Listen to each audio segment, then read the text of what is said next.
बिहार की धरती से एक बार राहुल गांधी ने फिर देश को गुमराह करने की कोशिश की। उन्होंने कहा ऑपरेशन सिंदूर के पहले भारत ने पाकिस्तान को सूचना दी थी। उन्होंने कहा कि ट्रंप के आदेश पे युद्ध विराम हुआ, मोदी जी ने सरेंडर किया। मैं पूछना चाहता हूं कि आप इतनी बड़ी राजनीतिक पार्टी के नेता हैं, सांसद हैं, आप अपने पार्टी के नेताओं से क्यों नहीं बात कर लेते हैं इन संबंध में? सलमान खुर्शीद से क्यों नहीं बात करते हैं? शशि थरूर से क्यों नहीं बात करते हैं? या असदुद्दीन ओवैसी से क्यों नहीं बात करते हैं? ये हकीकत क्या है? नहीं, आप तो किसी सुनेंगे नहीं। आपके मन में जो है, दिमाग में जो है, वही बोलेंगे। जो जहर आपको पिलाया गया है वही तो बोलेंगे।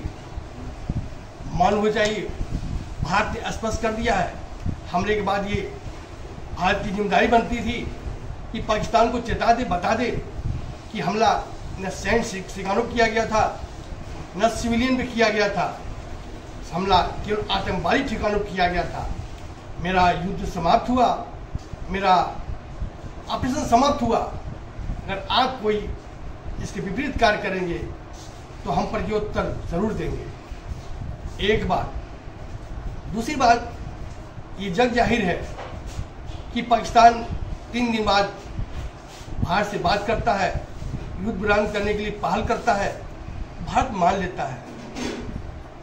ये जग जाहिर है। इसके बावजूद भी बिहार से आप गुमराह कर रहे हैं कि ट्रंप के दबाव में आकर के आपने ऐसा काम किया। ट्रंप जो हमको लगता है कि उनकी पद से ज़्यादा उनके ऊपर उम्र हावी हो गई है, जो हर बात में लड़ जाते हैं। यूक्रेन के राष्ट्रपति से लड़ गए, दक्षिण अफ्रीका के राष्ट्रपति से लड़ गए और अपने जिगरी मित्र एलन मस्क से लड़ गए, जिन्होंने जी तोड़ मेहनत करके ट्रंप को राष्ट्रपति बनाया था। आज तू मामिया पे आ चुके हैं, जो हर बात पे पलट जाते हैं। अब उनकी बातों पे आ गए। आप इसके लिए एनालिसिस करते, अपने पार्टी नेताओं से मिलना चाहिए था कि आपने ऐसा नहीं किया, आपको हमेशा की तरह देश को गुमराह करने का काम किया। आपको मालूम है कि जाति जनगणना क्या है? इससे किसे फायदा है? इसमें किसी को नहीं फायदा है। क्योंकि आपकी जो मंशा है, जो 150 संगठन काम कर रहे हैं हिंदू संगठनों, हिंदुओं को तोड़ने की, उसमें से आप भी एक हैं। जाति गणना जरूरी है कि गरीबों को शिक्षा स्वास्थ्य जरूरी है। शिक्षा पर बात करेंगे नहीं, अब पिछड़ा दलित शिक्षावान हो जाएगा तो कुछ भी कर सकता है, इस पर आप ध्यान नहीं देंगे। आपने हमेशा ऐसा काम किया है। ये पिछड़ी जातियां, दलित जो है, हमेशा आरक्षण का मांगती रहे, तो ध्यान दीजिएगा, मांगने वाला हाथ हमेशा नीचे होता है और देने वाला ऊपर। जो मांगने की स्थिति में होता है उसकी बॉडी लैंग्वेज कैसी होती है और देने वाली कैसी लैंग्वेज होती है। आप बॉडी लैंग्वेज चेंज करना चाहते हैं। आज देश में सुख समृद्धि, यश प्रतिष्ठा, सम्मान के साथ लोग आगे बढ़ रहे हैं, हर क्षेत्रों में काम कर रहे हैं। ये आप जाति गणना पे अपना पहल किए हुए हैं। आपको ऑपरेशन सिंदूर के बाद जो जासूस पकड़े जा रहे हैं, इस पर आप नहीं बोलेंगे। हेमंत बिस्वा ने कम से 80-90 जासूसों को पकड़ा जो देश के खिलाफ काम कर रहे थे। उत्तर प्रदेश के योगी सरकार ने भी 40 से 50 जासूस को पकड़ा है जो देश के खिलाफ काम कर रहे थे। पहले तो जासूसी एक जघन्य अपराध था, अब जघन्य अपराध नहीं रहा। अब इसके लिए कानून चक्कर लगाना पड़ता है। अगर किसी को जासूस आरोप में पुलिस पकड़ती है तो कोर्ट का खेल शुरू हो जाता है। तारीख पे तारीख, गवाहों को 2500 बार बुलाना पड़ता है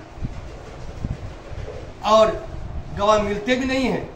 वहीं दूसरी तरफ ये विदेशी फंडिंग वाले जासूसों को 10-20 हज़ार में एक गवाह मिल जाएंगे 50,000 में 5 गवाह मिल जाएंगे, उनका काम पूरा हो जाएगा। आप ऐसे मुद्दे क्यों नहीं बात उठाते हैं? आप कर रहे हैं बिहार की धरती से।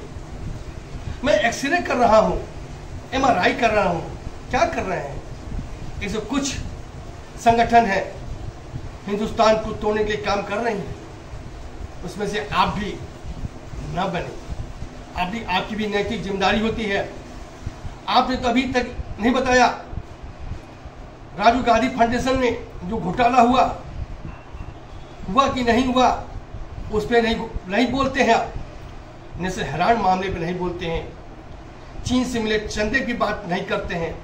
एक्सरे करना है, DNA करना है, तो इस मुद्दे पे बात करिए ताकि देश समझ सके कि आप क्या है और देश क्या है। देश आगे बढ़ रहा है, बढ़ने मत दीजिए। अगर आप दलितों के शुभचिंतक होते, आपके ही सहयोगी दल समाजवादी पार्टी कानपुर देहात का नाम पहले रमा देवी नाम था, जो बाबा भीमराव अम्बेडकर की पत्नी नाम पे मायावती ने रखा था, बदल करके समाजवादी पार्टी ने कानपुर देहात रखा। आपने एक शब्द नहीं बोला। समग्र नाम मायावती ने रखा था बाबा भीमराव अम्बेडकर नगर, आपने उसका नाम बदल दिया गया। आपने सूत नहीं कसा। तो क्या आप दलितों की हिस्सेती हैं, पीछों की तैसी हैं? क्या आपने दलित कल्याण बोर्ड बनाया है? नहीं बनाया है। कोई एक ऐसा काम कर दीजिए जो जिसपे दलित, पिछड़ा या गरीब को आपको मेमोरी में याद रखने के लिए प्रेरित करे। जग जाहिर है आप किसके लिए काम किए और किसको वोट बैंक की तरफ यूज किए, ये जग जाहिर है, अब किसी छिपा नहीं है। धन्यवाद। मैं मस्ताना, गोरखपुर।